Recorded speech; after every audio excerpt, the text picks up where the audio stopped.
Good evening, everyone, and welcome back to the Suburban Proletarian. This is going to be another short, impromptu video. I thought I was going to have to work this evening, and it turns out I don't. So I have a few minutes. I thought I'd knock out a video.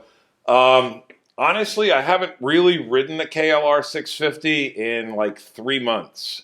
I've been helping my folks move into a new place, and of course it's winter. New Year's is just a few days away. So January's coming, and the weather has really just not been conducive to motorcycle riding. But over the course of the next week, it's supposed to get up to around 60 degrees here, and a couple of days anyway. And I really like to get the bike out on the road again. And obviously Christmas just happened, and I got something from my dad for Christmas that I want to install on the bike before I go out and ride again. So I think everyone knows the KLR650 pretty well. It's been around since 1987.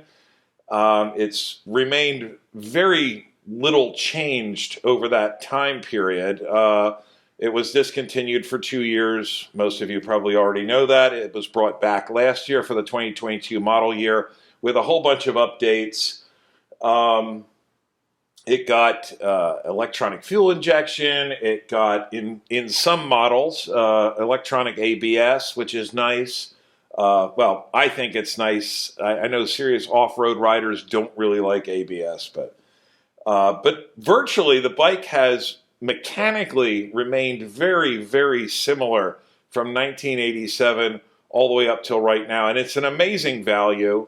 It's not the most advanced bike in the world. It's certainly not the most advanced adventure bike in the world, but what you get for your money is an incredible value. We could debate whether or not they should have brought the KLR650 back or whether they should have gone for the KLR, I don't remember what the concept was, is the KLR700 or 750 with a vertical twin to kind of smooth things out and more power and all of that. But I think generally everybody really likes the KLR650. I certainly do. I'm used to thumpers, so no big deal. And it's not the most advanced thing in the world, but Kawasaki has made some really impressive changes. One thing they have not changed, and I've done a lot of upgrades to the bike already. You may have seen some of my earlier videos. I caught some flack from some people for how much stuff I've done to the bike, but I'm a tinkerer. I like to customize things. I like to make them just so. So, you know, you might like your bike the way it came. I like to change things up when I get the opportunity. And I have done a lot to the bike already, but one thing I haven't changed, and it's probably the most hateful, murderous feature of this motorcycle, and it is something that Kawasaki has steadfastly refused to change since 1987, are these factory foot pegs. These have been unchanged since 1987. As a matter of fact, I believe they're the same foot pegs that were on the KLR650's predecessor, the KLR600, which came out in 1984. And as a matter of fact, I think this basic foot peg design dates all the way back to the 1970s. And this might be fine on a street bike, but these are in no way off-road foot pegs. And as a matter of fact, they're really quite dangerous.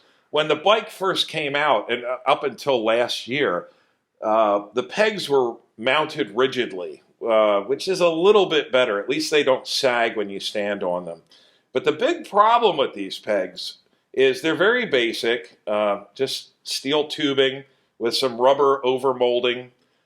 They do have these scrape pins on the bottom, which are kind of nice. They kind of let you know when you're maybe leaning a bit too far in a turn. Yeah, I've scraped a little bit of the zinc off the bottom of this post. But the big problem with these is this rubber overmolding. Now, in 2022, when they brought the bike back, Kawasaki rubber mounted a whole bunch of things. The handlebars are rubber mounted. They did a lot of rubber mounting, and they did all of this rubber mounting of various components to try to isolate the rider from the relatively significant vibrations that come from this single-cylinder engine. One of the big problems on, particularly on a dual sport bike like this, is when you rubber mount the foot pegs, it does a wonderful job of reducing vibration coming up through the bottoms of your feet, but it causes the pegs to sag when you have to stand on them. Now, if you're just riding your bike on the road and you're only riding on sunny days, no rain, you're not doing water crossings or riding through significant puddles, you'll probably do fine with these foot pegs. But if you do any off-road riding, and if your feet ever get wet, this is a dangerous, dangerous combination because you've got pegs that are sagging, and this rubber overmolding, you might think, well, rubber's nice and grippy, and the bottoms of my riding boots are rubber, so your boots should nicely grip the foot pegs and you should be fine. But that's not the case. As soon as your boots get wet, or the pegs get wet, you're riding in the rain again, water crossings, whatever, these become extremely slippery. And when you apply pressure onto the pegs, standing up for instance, or even mounting the bike, I've got a top case on here, so I have to kind of do a cowboy mount, and I nearly castrated myself last summer just from walking through dewy grass in the morning, putting my foot on the peg, swinging my leg over, and my foot just slipped right off of this peg. These are terrible. Why Kawasaki is still using these, I have no idea. And it's probably one of the very first upgrades I should have done. Now, in the past, I've purchased these sort of cheap cast aluminum pegs, which have teeth on the top of them. Actually, I've never used these cast aluminum ones. I've only ever used cast iron ones or cast steel. But I ordered these from an eBay seller, and they actually looked pretty decent. They were cheap. They were like, I don't know, $10 or something. But the eBay seller sent me 2 right side pegs. And I contacted the seller and I said, look, I sent him a photograph. I said, look, you sent me 2 right side pegs. Could I just send you one back and you send me a left-hand peg and we'll call it a day? And the eBay seller was not at all interested in trying to do that. I don't know. He didn't have any confidence in his ability to send me the correct pegs and said, look, I'd rather just refund your money. So he refunded my money, and I'm stuck with 2 aluminum paperweights, but I didn't pay anything for them. And that was last summer. It actually was one of the first things I tried to do. But then I got sucked up into making other upgrades, and I've put some cool carbon fiber parts on here from A to Z Composites. Thanks to Charles Coffey, who's the owner of A to Z Composites. He sent me stuff for free. So I put these side covers and this rear master cylinder cover and some fork guards on there. There's a skid plate coming once he gets that finalized. So I've been doing all kinds of things, mirrors and whatnot, and the pegs have just stayed. And luckily, at Christmas, I shared out my Amazon wish list to everybody, and my dad bought me these Tusk Billet racing pegs, and these are a huge upgrade over the originals. They just come in a blister pack like this. The model number of these pegs is 127-595-0010. That's the Tusk part number. Again, they just come in this cardboard package. They're billet machined from 6061 T6 aluminum. They've got steel teeth all the way around the perimeter of the pegs to give you lots of grip. I can't imagine these steel teeth wearing out under the sort of use that I give my bike. But if you're riding in the desert or on the beach, lots of sand, and your feet are constantly grinding on these steel pegs, these steel teeth could end up wearing down. But you can buy a replacement set of these teeth from Tusk.